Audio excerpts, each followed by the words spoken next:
qiz farzandi bor otalar meni juda ham yaxshi tushunadi. Birinchisi o'g'il bo'lgan, ikkinchisi qiz bo'lgan. Tug'ildi, bir haftalik paytda, taxminan bir haftalik edi, ko'zim ko'ziga tushib qolgan. O'shanda birinchi marta. Lulkasi turibdi uyimizda. Shunda ko'zim ko'zimga tushib qoldi, men o'tirib qoldim.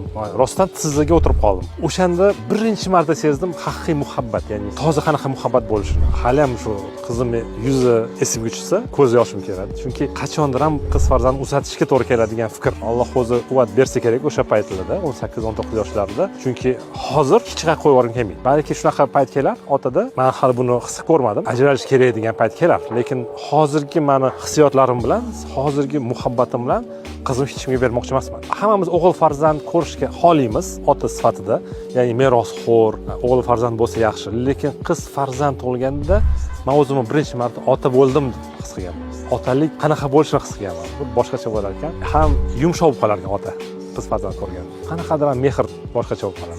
Ko'ngil boshqacha bo'lib qolar. Hammamizga nasib qilsin qiz farzand ko'rish. O'g'il farzandlarimni ko'rsa kim kelmaydi, uni ko'proq yaxshi ko'rishimni. Lekin bildirib qo'yaman baribir. Ular nimadir desa, ha, o молодец deyman, qizim deb qo'ysam hech narsa demaman. Desa, va deyman, boshqacha mehr baribir. Alloh nasib qilsin yana qiz farzand ko'rish.